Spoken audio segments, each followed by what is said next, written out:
5 straight losses. 5 straight bitter defeats. But things have changed. Alshon Jeffrey has entered the fold. Lane Johnson is going to be back this year to defend Ryan Kerrigan. Pierre Garcon, Deshaun Jackson, no longer in Washington. So things are different this time around. And by Sunday afternoon, we're going to be singing Hail to the Gingers. James Worthington is here. I'm Adrian Fedke. Damn right you better hail the Ginger. Let's talk some birds. Football is back. I am so excited, man. We have been waiting for this weekend since like January. It's been, 9 long months, and we know the potential of this team and all the offseason moves they made. I cannot wait for them to take the field. And to top it all off, the Eagles hype video comes out tomorrow, and I can't wait to see that either. Oh, yes. Let's get into this game. And I wanted to start with the matchup of Alshon Jeffrey and Josh Norman. Josh Norman has no idea what's coming on Sunday. There's a reason why he called Odell Beckham a kid, why he called Des Bryant just a guy, but he didn't say anything about Alshon Jeffrey. There's a reason why he didn't say anything about Alshon. Josh Norman is Alshon's bitch. In two previous matchups, Alshon, last year, I believe he had like 5 or 6 receptions for 90-something yards. Did it in 2014 as well. Josh Norman cannot cover Alshon Jeffrey. Alshon is too physical for him. He's a zone corner. When he tries to get into press, he's going to get manhandled. Alshon's going to win the hand fight battle. It's game over. I think the Eagles have a huge advantage here in this situation. I think this is what really is going to help them get over the top and actually finally win in Washington. Yeah, I mean, I certainly hope so. When somebody beats you like that on the field, you can't talk about him in a bad way. Like, you can't. Like, what's he going to say? Alshon will come back with those stats he just gave. And really, is Alshon coverable at all? I mean, he can be covered, but he's still going to go up and make those 50-50 balls more like 70-30 or 80-20. My main concern is the chemistry with him and Wentz. And I know they've been working together in the offseason, but, the live game action, it's going to be a little different. But, look for Wentz to go to him early and establish some chemistry there. And hopefully, throughout the game, we can just take advantage of that size mismatch, because I don't care how good of a corner Josh Norman is. Like you said, he's a zone scheme corner. When he tries and cover, get in Alshon Jeffrey's face and cover and press man, Alshon's going to win every time. He doesn't even need separation. The guy is a freak. All right. So I was trying to find this stat as I was talking. I couldn't find it. But a great stat from Pro Football Focus today. So Alshon Jeffrey's top 3 routes, according to PFF, crossing route, in route, comeback, these are the 3 routes that Josh Norman struggles the most with. So whatever versus expectation means, whatever this means for Pro Football Focus, this is like advanced shit here. So Alshon is plus 30.7 on the crossing route, and Josh Norman, minus 24.4 in the opposite direction. In route, plus 12.2 for Alshon, minus 20.6 for Josh Norman. Comeback route, plus 16.3, minus 10.5 for Josh Norman. So those are your PFF stats. Alshon dominates.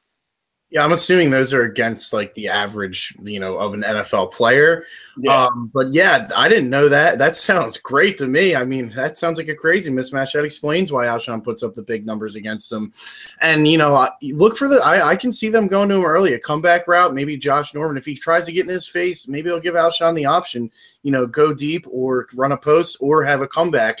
I don't know, but, having those routes, hearing those stats makes me a little more optimistic that maybe they will be able to establish some repertoire early, and Carson Wentz maybe can get to, target him almost double digits, because, Alshon Jeffrey's head and shoulders the best receiver on this football team. I don't want to hear people saying Ertz is going to break out. If Ertz breaks out, it's because of Alshon Jeffrey. Torrey Smith, we might have a couple deep balls to him this year. Nelson Aguilar might be great in the slot, but it's all based on Alshon Jeffrey and the attention he's going to draw from the defense. So, I look for Alshon, despite the attention he gets, he's going to have a big year, and I think it will start this week. So let's hope. Yeah, now looking at this, I'll have to show you this when we finish our show, but they don't have the fade here on one of their routes. So I don't know what the fade is supposed to be on this route tree here, whatever it's supposed to be. But Alshon obviously runs the fade. That's what he runs best. The fade and the deep comeback combination, that's what he was doing in Chicago. So you look at the fade route, well, he's just going to out-physical Josh Norman, and he's going to win at the catch point using his strong hands. Deep comebacks, you try to press him at the line of scrimmage. Alshon's going to use his physicality, win the hands battle, and he's got good feet, and he runs good routes. So as slow as Alshon is, he's not a deep guy. He's not a burner. He runs good routes, and he has good feet. So deep comebacks, those fade routes, he's going to be doing it all day. And we're also going to see some of the deep in stuff. And we saw, you talked about the chemistry between Wentz and Jeffrey. So we saw 3 things that I was encouraged by. The quick slant on a 3rd down. You had the deep in route for 17 yards, and you had the touchdown. So I think it seems like the chemistry is coming along just fine. Yeah, I mean, it looked a lot better in Game 3. I was there. I watched it. It was awesome to see. The crowd went nuts because everybody wants that. Everybody wants them to really establish something even more than what Jordan Matthews and Carson had chemistry-wise. I mean, even if they get something close to that, Alshon Jeffrey's talent is just off the charts. And he's healthy. Don't underestimate that. Coming into Week 1, we really didn't play our starters that much, and I think it was more the front office saying we want to keep these guys healthy. We want to go into the season fresh. And, whether that pays off or not, I think it's, the week 1, 2, 3, you see a lot of penalties. It is some sloppier football. But, health's the most important thing. And when Alshon's healthy, fully healthy, I mean, the numbers speak for themselves. So, I mean, and you and I both really expect to see a big leap in Carson. I mean, I don't know about you, but I love the way he looked in the preseason. I thought he played really well. So I expect that to translate right into Week 1. Just hope to God that Lane Johnson can be the same Lane as last year without the juice.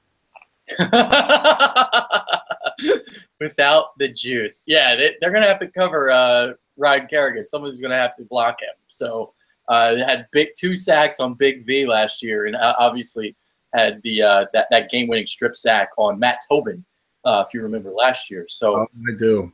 Oh yeah. So 2 instances there, but you bring up a great point on Wentz.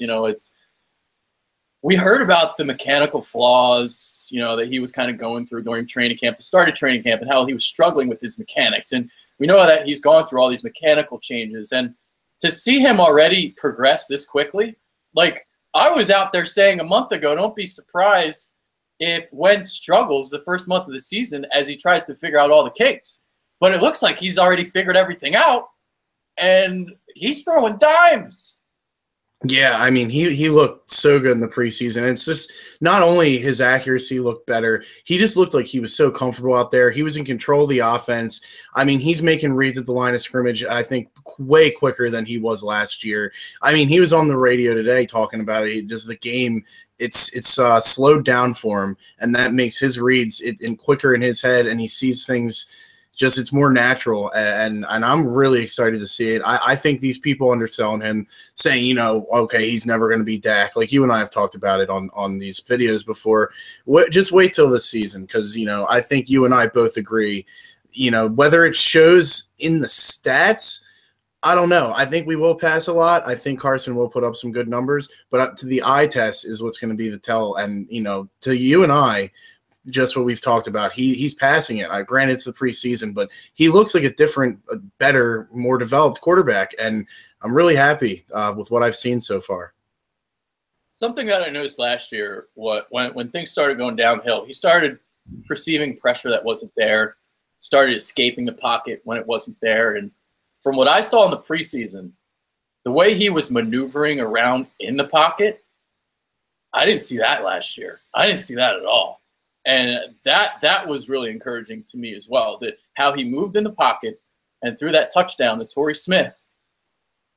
It's going to be a great year, boys. Carson Wentz is going to have a great year. I'm very, very confident in him. Yeah, and he said what a lot of what that quarterback guru worked with him on was his lower body mechanics and his footwork, and maybe Yeah. that was a lot with it. I mean, not necessarily just his accuracy, but that will help him, move around the pocket and hopefully, he's more comfortable back there. I think a lot of that him perceiving pressure was him not trusting his offensive line. Yep. So, and the one guy that might get blown back in a pass rush, he'll be able to see Jason Kelsey. Let's hope our big guards can kind of help out there. But yeah, I mean, that pass to Torrey Smith, that was just we needed that. I mean, we haven't seen something like that here in a while. I was there for it, and again, it was just the crowd was electric, even for a preseason game. Yeah.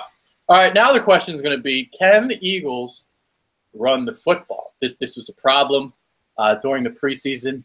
LeGarrette Blount wasn't run up the middle; he was run on the edges. So people are concerned. I'm not really as concerned. I think LeGarrette Blount will be fine. But you talk about a Redskins team that allowed 119.8 yards per game last year on the ground, 4.5 yards per carry. If you can't run on the Redskins, maybe we should be concerned about the running game. Yeah, I mean, if we can't run on the Redskins, it is going to be an issue. But I think their front seven is improved. I mean, Jonathan Allen up there, he's a real deal. I think he's going to step in right away and really make a difference. But at the same time, like, look at our offensive line. Again, besides Kelsey, they're big maulers. They're built to run the football, in my opinion, especially Samalu and Brooks up there. I don't think we're going to see as much off the tackle outside stuff with LeGarrette Blount. You'll see more of that with Smallwood. Sproles will get the occasional carry. But I think they looked better in Game 3 running the football. I thought Smallwood ran well. You saw LeGarrette get going. The thing people are mistaking LeGarrette for is they think that he's going to come in and get 15 to 20 touches a game, and unless we're leading in the second half big, that's not going to happen. And he yards once he gets going. He won't put up big numbers. With New England, he wouldn't put up big numbers in the first half. It was the end of the third quarter, fourth quarter, where he really started chomping away, and the defense got tired. So I don't think you're going to see as much of that with us. But he brings to the table what we didn't have, and that's the short yardage back. And that's why you and I were so happy when we signed him. Yeah, and it's evidence in the statistics as well. I don't remember the number off the top of my head, but I remember researching it for the video that I did on LeGarrette Blount. His numbers in the fourth quarter are just leaps and bounds better than the first three. I believe it's 4.6 is the number in the fourth quarter is what he averages, yards per carry. So obviously that's very impressive. Yeah, I mean, hand it off to him 3 times. You're getting a first down every time. And in the fourth quarter of the lead, that's what you want. And again, I mean, I don't expect to get in that situation with Washington that we're ahead by 2 touchdowns late. I think it's going to be a close game. These two teams always play each other really close, and it's going to be physical. I hope we don't see another DeShazer Everett hit on Darren Sproles or anything like that, because I know he is starting now with what's his name, Sua Craven's whole thing going on there. But I think it's going to be a close game in the fourth quarter, and it's going to come down to, I think it might come down to quarterback play, who makes bigger plays late. And from what I've heard, Kirk Cousins hasn't looked that great in the preseason, and without his whiz kid Adam McVay there to help him, with the play calling and game planning, who knows? I mean, Kirk Cousins has put up the numbers the past couple of years, so he's earned the respect to be given to him. But it's no given. He could regress. He could come out slow. The chemistry with his new receiver is the same challenge as Carson's facing. So, and to be honest with you, I think Carson's more talented, maybe all around. And end of his career, I think Carson will be better. Whether he's better Sunday, we'll have to see. But that's what I think. Yeah. I mean, I was definitely not a Kirk Cousins fan last year. I'm still not fully on the bandwagon, but I will say that I do think he's actually, I don't want to say legit as in elite or even really, really good, but I think he's a decent, good quarterback. Yeah. I don't think he's as good as the numbers say. 4,970 yards, 25 touchdowns, 12 interceptions. I think what helps him out is the offensive line. He has all day to throw. The offensive line is among the best pass protecting units in the league. He's always had weapons, unlike Carson Wentz. So it'll be interesting to see without Sean McVay there how he performs. Is it Sean McVay or Adam McVay? I don't even know. No, Sean McVay. Sean McVay, for some, I don't know why. That's my fault. But yeah, so I mean, and he also has Jordan Reed, who, when he's healthy, is one of the top 3 tight ends. Yeah. And he kills us every freaking yeah, time he plays us. I mean, he's on as a linebacker. That's a huge mismatch. The guy's like a big receiver. That's how athletic he is. That's how he's fast too. And that's his security blanket, Kirk. So that plays right for him with those numbers. And yeah, I agree. He's not nearly as good as the numbers say. Excuse me. But he is, I mean, he's solid. But, you saw him last year at a home game against the Giants, I believe, and they couldn't win to get into the playoffs. So, that I judge quarterbacks at the end of the day by wins. Yeah. I'm under pressure. I don't care if you're putting up 5,000 yards and 30 touchdowns if you're missing the playoffs, Yeah, if he was really, really good, he would have won that game. And that was a Giants team that didn't need to win that game. They didn't even need to play that game, and they still didn't win. So that says it all right there, I think. Yeah. All right. Yeah, go ahead. No, I agree. I mean, the Giants didn't even have to win the game, and they came out and they won. I mean, granted, their defense is unbelievable, but yeah, it's just Kirk. I mean, that whole "you like that" thing kind of. I'm biased on him. I'm never going to like him. And it's not just because he's a divisional quarterback. That was ridiculous. So we'll see. The one thing, we haven't talked about is, he kind of has – I'm not going to say he's as good as Alshon, but Terrell Pryor, man, I mean, he's kind of brings the same thing to the table as Alshon does with the whole – he's able to go up and get 50-50 balls and make them better than 50-50. How we handle him is going to be – that's a little concerning for me. Yeah, I was going to get to that because I don't know if the Eagles have a cornerback with enough size to handle him. I'm concerned about the passing game. I am, because the Redskins always shred the Eagles, and it's because Kirk has all day to throw.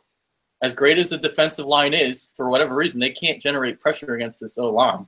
So Kirk has all day to throw, and their receivers shred us. Jordan Reed can't cover him. So that's what's always been the problem.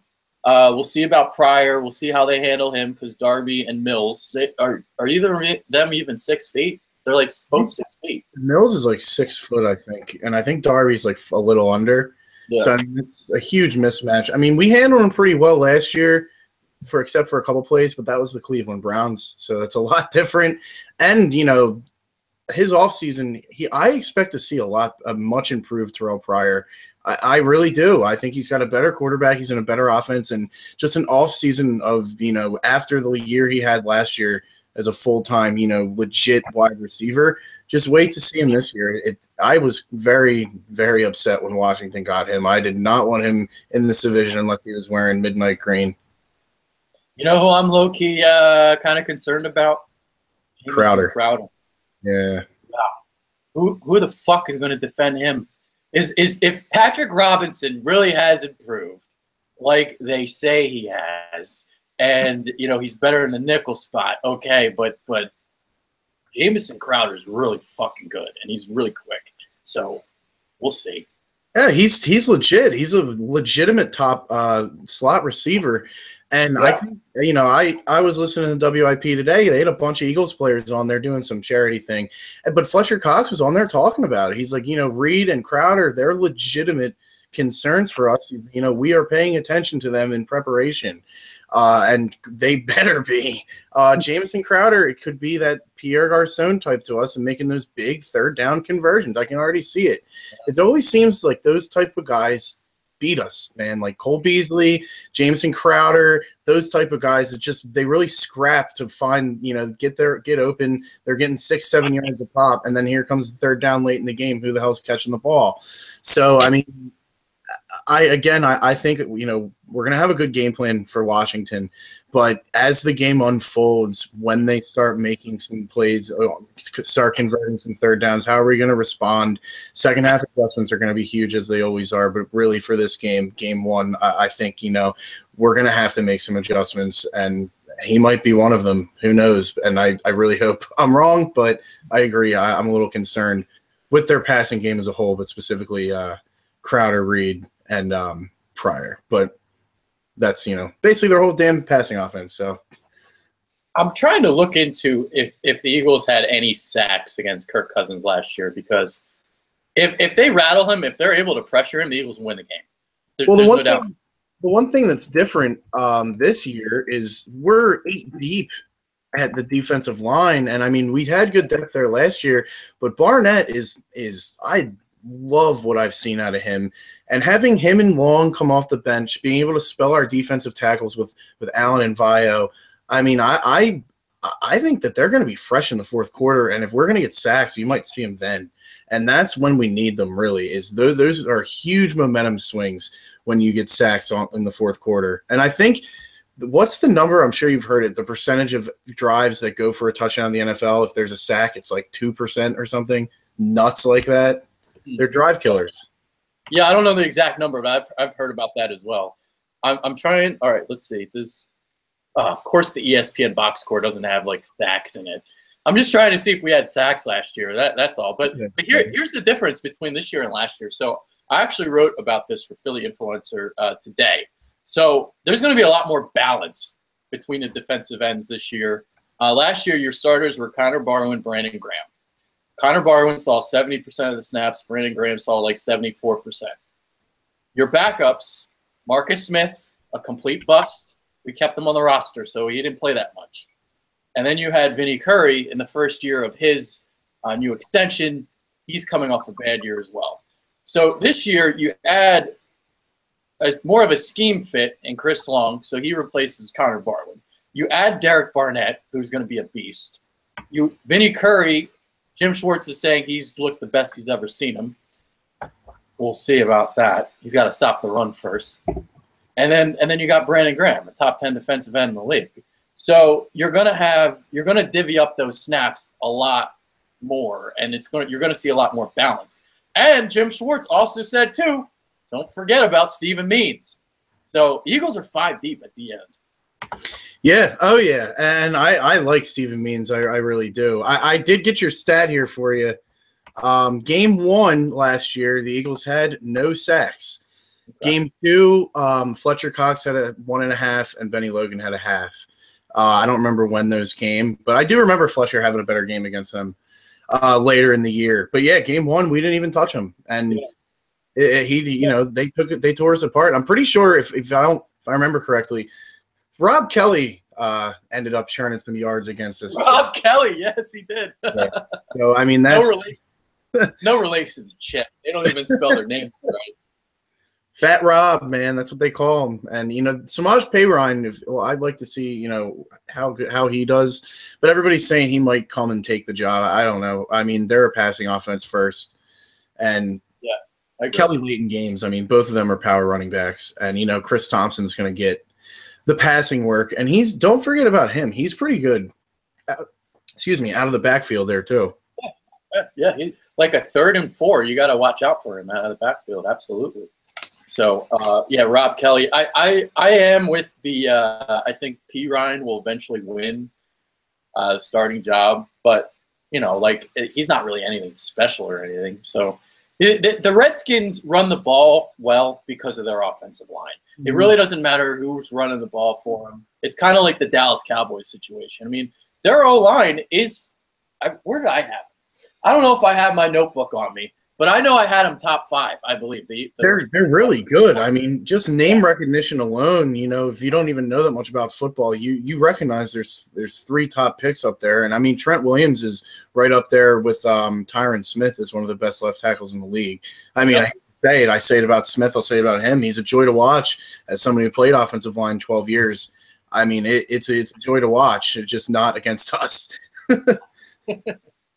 Yeah, I got Trent Williams, my number 3 left tackle. So, and then they got Morgan Moses. Spencer Long is good. Sheriff is good too, right? Brandon Sheriff. Sean Laval is their left guard, I believe. So, overall, throughout you're on the money. What's that? You're on the money with that. I got it right here. I am. I'm a fucking genius. What do you got? What do you got the Redskins going this year? What's your record for them? I believe I had 6 and 10. I think I got him at 7-9. I went through my projections game by game the other night. And I think 7-9. I think that's going to be typical Washington, 7-9 to 9-7 in that range. I have 6 and 10. That's only a game off mine. I got him at 7-9, so we're seeing the same thing. Dude, the division this year. I feel like I do it every year with them, though. Like I always underestimate them. Yeah, I mean everybody is. Everybody's saying Washington's the worst team in the division because on paper they are, but somehow they're right there. And I honestly think Week 15, every team in the NFC East will be in the playoff hunt and in for the division title. I have the Giants unfortunately beating us on a tiebreaker to win it. I have Dallas just missing the playoffs, but I think it's going to be competitive. This and the AFC West are the two best divisions in football, in my opinion. I forgot to tell you, Brendan and I are doing that prediction show tonight. So if you want in, you can do it. So we're doing it right after this show. So stay tuned. If you want in, you're invited. We'll talk. I might. Okay. All right. So moving on. What else? What other topics do we got? I think that's pretty much it. Anything else on your mind? Special teams, always bring it up because, special teams, big play could change the game. A lot of people are saying the Eagles special teams just because they've looked worse might be worse this year. I'm not one of those people because we still have David Phipp, who is awesome. I mean, I don't know if you've seen any footage of him coaching, but that's my kind of coach right there. I don't care what you coach, bring the fire. And the players play hard for him.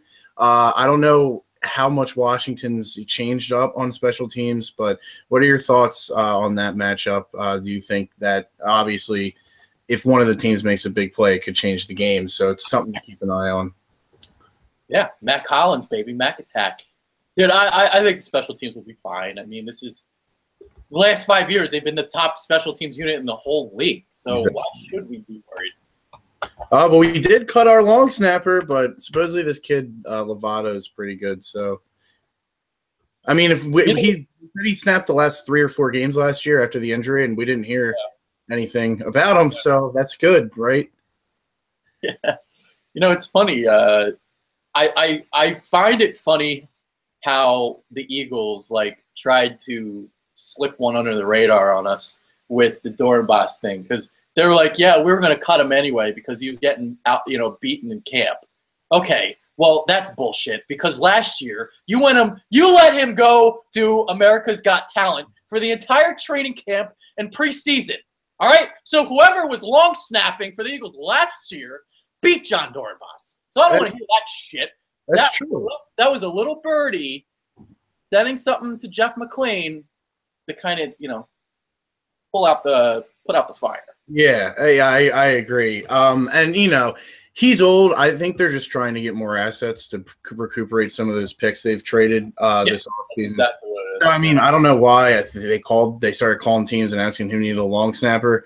Who knows? I mean, honestly, Dornbos is going to sell tickets, and the Saints might suck this year. So, they could have been like, there's an added bonus. But I mean, he brings people. People all over the country know John Dornbos. He's the most popular long snapper in the history of the NFL. So, and look at the city. The city was upset when he got traded. I mean, for a 7th round pick, I was like, yeah, whatever. I mean, it could potentially be used to trade back up, which is really all I care. But was it next year? Wasn't it a year from now? It was the 2019. Yeah. So 2 years. Yeah. So, I guess 1.5. But yeah, I mean, that didn't really faze me. I like the guy, definitely did, but that's part of football. He's 37. So the angle I went with was I don't want Howie to start doing this shit where he's cutting popular players in the locker room because of the whole emotional intelligence thing. I don't because you already had Carson rumbling about Jordan. And now you're trading Dornbos a leader in the locker room. So not that it's going to cause any concern, not that it's a major concern of mine, but something to keep an eye on down the line. Yeah, I mean, I think eventually, the players understood. They were emotional because Jordan was their guy. He's been there for a while, but I think they understood, listen, We needed to get a corner. We really needed a corner. And Darby has all the skills to be a good corner. I mean, I don't think players really want to hear about the contract stuff that maybe he might not have signed again. But I think that the locker room kind of understood with that. Whether Aguilar is going to step up and do the job, I mean, if he does, awesome. I'm not expecting anything out of him. I could see mid-season Matt Collins possibly manning that if Aguilar doesn't step up. And I've been saying it since we grabbed him, and I've always said it, like I'm a sucker for size and speed, and Hollins has that. But he's also tough, and he's also, he's got good football smarts. That's why he's a good special teams player. Not, you don't really see guys like fourth-round receivers with kind of the pedigree he has, like 6'4". He might have been drafted higher if he wasn't banged up. Be that good on special teams, and he's solid. I mean, not just like running down and containing guys, he tackles guys. So he's a football player. It's different than just being, tall and fast or having, ball skills. So and that's what I like to see out of the slot. I mean, I eventually think he could play outside, but if Aguilar doesn't get the job done this year, like Hollins is tough enough to take that from him. And I mean, we saw him in the first touchdown he had. That run after the catch was beautiful. That stiff arm, man. You don't see that much out of our receivers. So I loved it. Dude, there are things that I'm seeing out of Mac Hollins right now that I did not see on tape, which is kind of crazy. Like the stiff arm, for example. His yards after the catch ability did not show up on tape. He always got brought down immediately. Now, there's not a lot of tape of him either. That's the thing.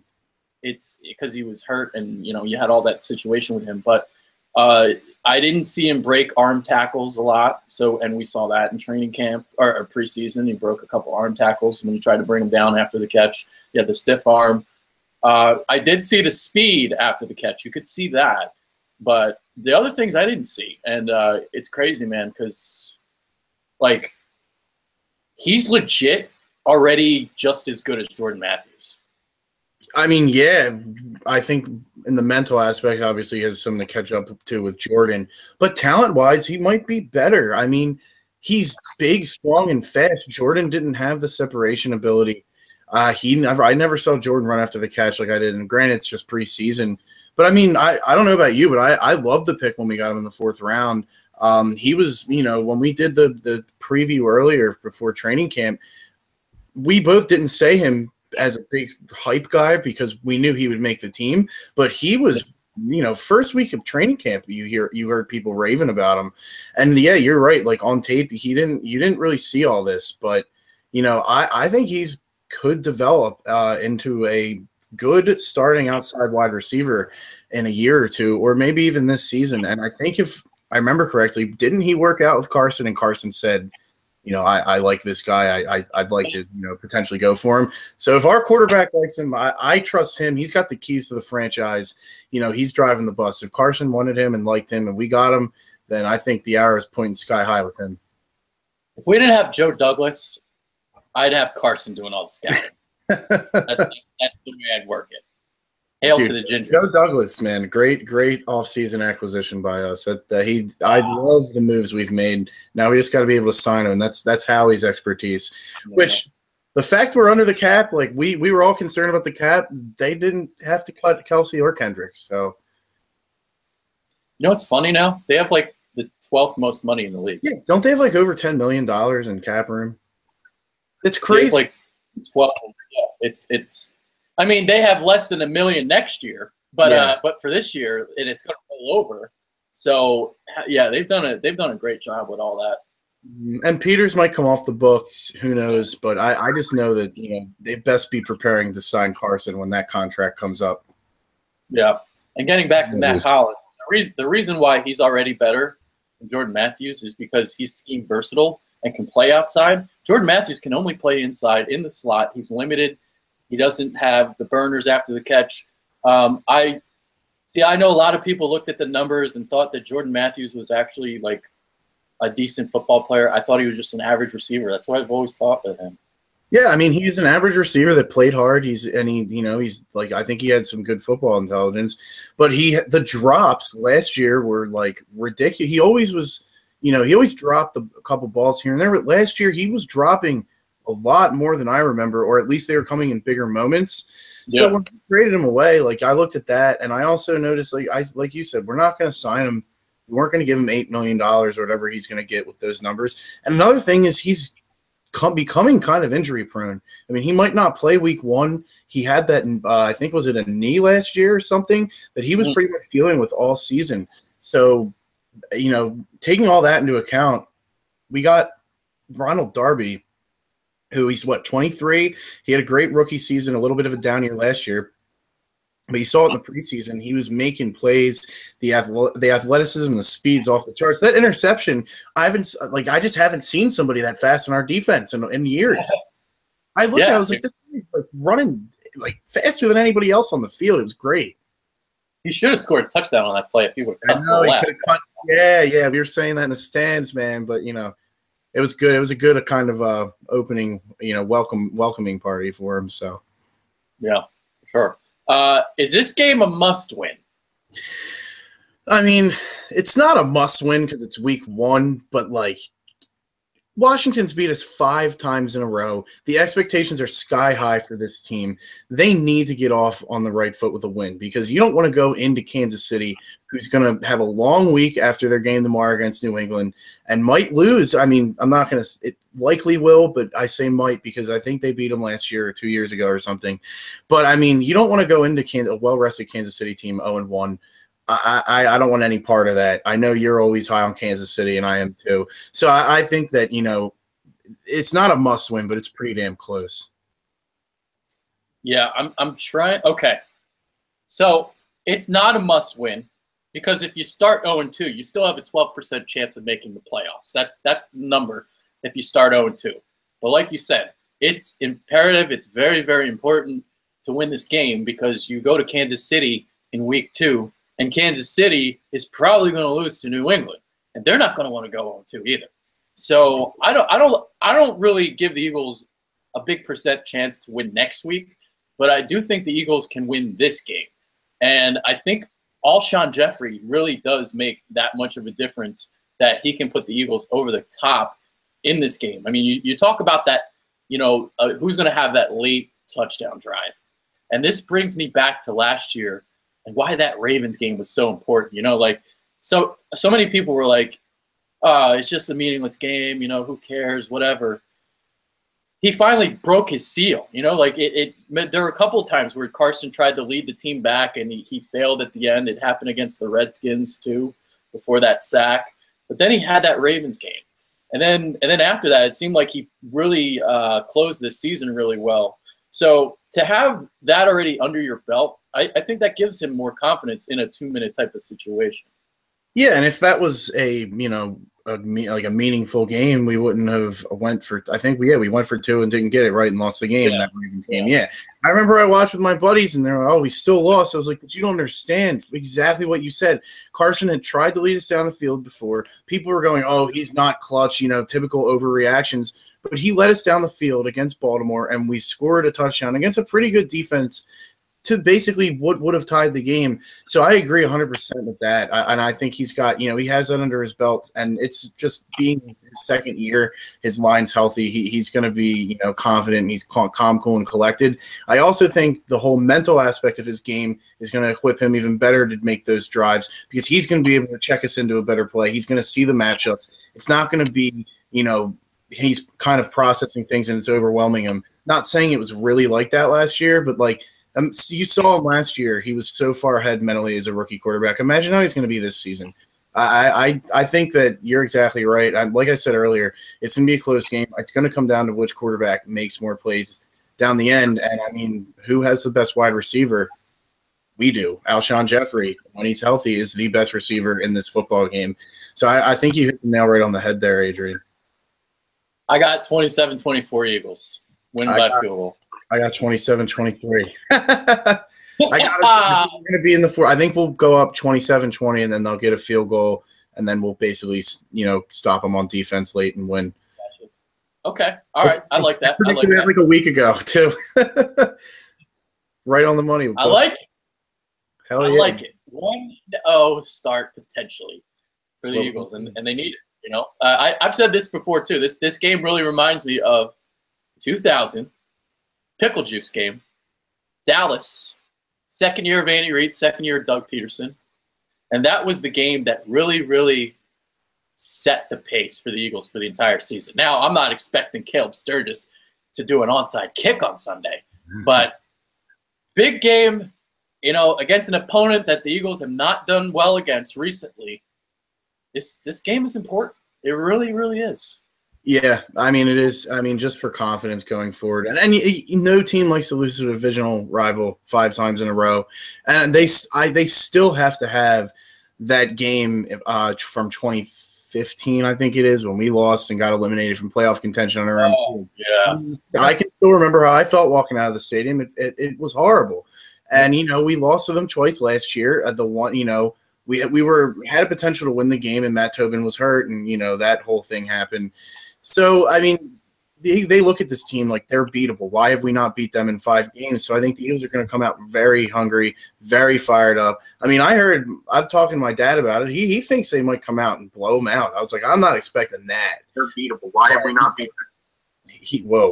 But he thinks they're going to come out like hungry and ready to go, and I expect it. I just think he's underselling Washington a little bit. They're a better football team than what some people are thinking. Hey, man, I love that your dad is drinking the Kool-Aid. It's freaking tremendous. But this is going to be a close game. This isn't going to be a blowout. No, I don't think so. But, I mean, it would be nice to see us, deep bomb the Torrey Smith or Alshon get started. I think, too, I guess we're going to call the toss. So if we win it, they'll probably defer. But I would like to see us get the ball. I would like to see us kind of, even if we go 3 and out, take a shot, because that, even though it was preseason, the Eagles, Donovan McNabb, the TO thing, man, that set the tone for the season, man, Yeah. Oh, so, by the way, dude, something that I forgot to talk about last year. The Eagles didn't cover the deep ball well against the Redskins. So hopefully this time around will be a little different because Deshaun Jackson kind of lit us up. That second game. Turn Leotis McKelvin like a top. So hopefully things change in that sense. Well, yeah. I mean, he's gone, and we have McKelvin and Carroll gone, and we actually off Carroll to a divisional opponent. So that's all that working for us. Yeah. I mean, Deshaun being gone is big. He always played us well. I mean, he was always hyped to play us because if he had it his way, he would have never left. But once Chip got rid of him, I mean, he was fired up. He played. I'm pretty sure he beat us like 3 or 4 out of the games, like big plays. I don't remember exactly, but I know he had like 100 yards in the touchdown against us in the last game last year. And it was just, people forget you have to scheme around somebody like that. So even if he's not making, these 50-yard catches and putting the touchdown or 2 up, we still have to respect him and use one of our safeties to kind of at least shadow over to his side a little bit and give him more respect. I mean, I don't know. Terrell Pryor is a decent deep threat, but they don't have a Deshaun Jackson. So, yeah, I mean, that's working in our favor too. I mean, we both said it. We expect him to win. Call us biased, but I think on paper, at least, the only way you can judge a team at this point, Eagles are a better team. Well, nobody calls me biased on YouTube. Good. I mean, I got this behind me, so I am biased, but I try to separate that. And that's why, like I said, I mean, I would love to see us win 30-3, but it's not going to happen. It's going to be close. And I think we pull it out at the end. So, I mean, I can't wait, man. And football's back tomorrow. I can't wait. I am so unbiased that some people think I'm a troll. Really? That's what some people have said to me. You're not a troll. Who are they looking at? I don't know. If you talk down upon your football team, I guess people just can't handle it. I don't know. Some people in Philly only want to hear, the dream, the positive, the great outcomes. It's got to be realistic, man. I mean, and I'm not one of those people to, temper expectations. Like I'm not going too far that way or too far up. I just call it how I see it, and you do the same. Like this team is vastly improved on paper. They're healthy coming into the season. We've turned mostly every weakness into, if not a strength, at least it's solid. I mean, I'm still concerned about the defensive backs, but at least we have Ronald Darby, who actually is an NFL corner, and Jalen Mills looked a lot better in preseason. So, I mean, I think, I'm not going to say the sky's the limit for the Eagles, but playoffs are not out of question. Not at all.